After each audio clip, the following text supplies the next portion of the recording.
लेकिन इतना बड़ा पुरुषोत्तम व्यक्ति होते हुए पत्नी के बाद से बाध्य होकर के उन्होंने सोने का मृग का शिकार क्यों किया? जैसे कि बिहारी ने लिखा है कि ही आसाठ कयो रहत अली गुलाब के मूल और हुई है फेरी बसंत ऋतु तो इंदा रनवे फूल। इसलिए मैं अवसर ढूंढ रहा था जो कब महाराज जी का सुहागवन हमारे राज्य में होगा। लेकिन जब मैंने यह सुना कि आप अमुक स्थान पर आ रहे हैं तो मैं भी बहुत सुदूर जगह से साजीपुर के नजदीक से आ रहा हूँ। हाँ। और सुनने में आया कि किसी प्रकार की शंका अगर किसी आदमी के बीच में हो तो उसका समाधान श्रीमान के मुख से हो जाता है। इसलिए आज हम यह आपसे पूछना चाहते हैं कि जैसा आपने कहा है कि जीव हिंसा नहीं करना चाहिए। हाँ। कहा है ना, मुर्गा के बारे में कहा, अंडे के बारे में कहा, हर बात कहा है ना। लेकिन रामचंद्र स्वतः शिकार करते थे। जिसके संबंध में बालकांड में हमने पढ़ा उनके राम जन्म के बाद में जे बंधु सखा संग ले हूँ बोलाई अब वन मिर गया नित खेल ही जाई। तो वन में खेलने जाया करते थे। वन मिर गया नित खेल ही जाई पावन मृग मार रही जिए जानी नित प्रति निर्पही देखा वही आनी। तो क्या इस संबंध में क्या युक्ति संगत बात है? इसी का शंका समाधान हमको करवाना है आपके मुखार बिंद से।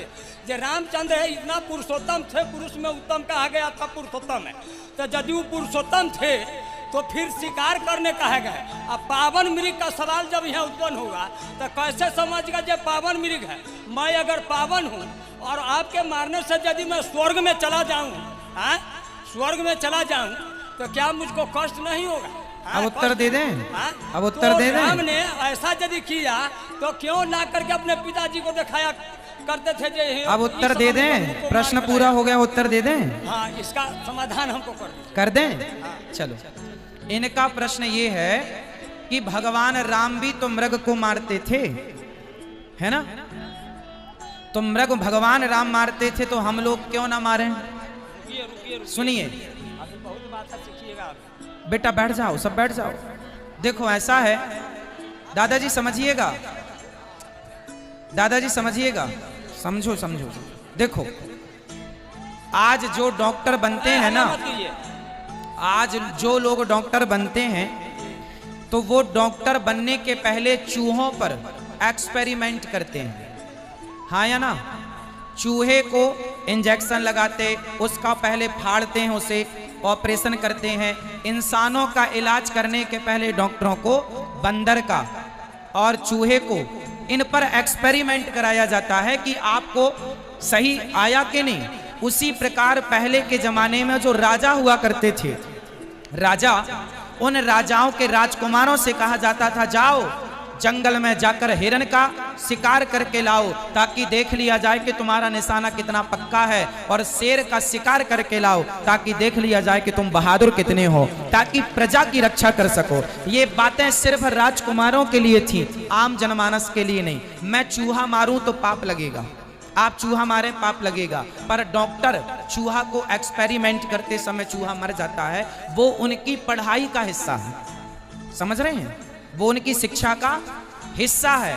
उसी तरह उस जमाने में हिरण का और शेर का शिकार करने के लिए राजा इसलिए भेजता था कि शेर का शिकार करके आएगा तो प्रजा निडर हो जाएगी कि जो शेर का शिकार कर सकता है वो अपनी प्रजा की रक्षा कर सकता है। तो एक राजा को इस प्रकार के एक्सपेरिमेंट से गुजरना पड़ता था। तो वो राम एक राजकुमार थे और भावी राजा थे, इसलिए उनको इस एक्सपेरिमेंट से गुजारा गया। और ये छूट केवल राजाओं के लिए है, सबके लिए नहीं। और दूसरी बात, जंगल में जो उद्दंड हिंसक पशु हो जाते थे, जैसे गांव में कोई बैल ऐसा होता है जो सारे को मारता है, तो ऐसे जो जंगल में उद्दंड कोटि के जो प्राणी हो जाते थे उनका शिकार किया जाता था, हर जीव जंतु का नहीं, ठीक है? इसलिए राम जी एक राजकुमार थे, भावी राजा थे, इसलिए राजाओं के लिए ये अधिकार था जैसे डॉक्टरों के लिए चूहे को मारने का अधिकार है, बस ये अधिकार था, ठीक है?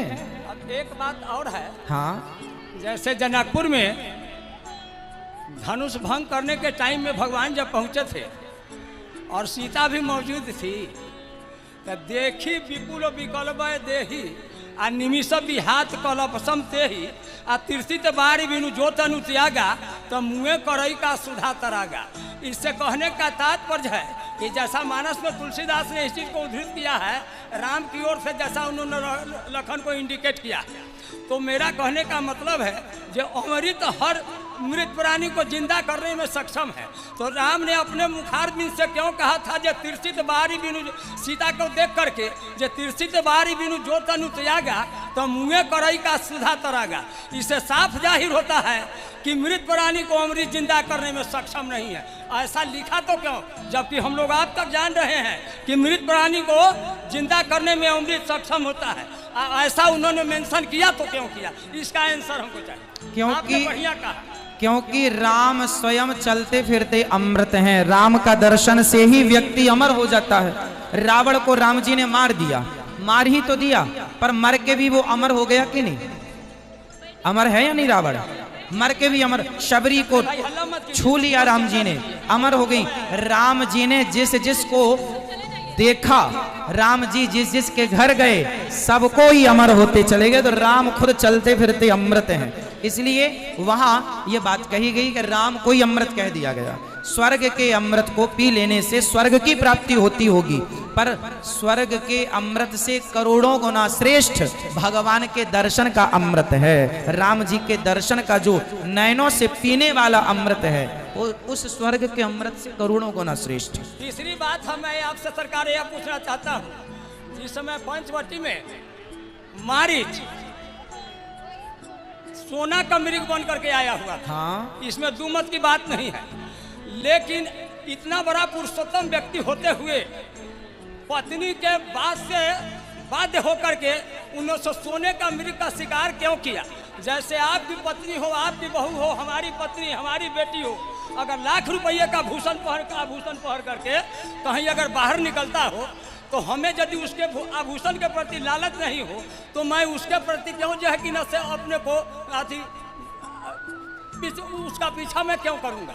है तो राम अपने पत्नी के वाणी से उद्यत होकर के जो ऐसा किया वो सोने का मृग बन करके जा रहा था। सही है, ठोठी दलील भी लोग करते हैं जो ऐसा होना था, गलत बात है।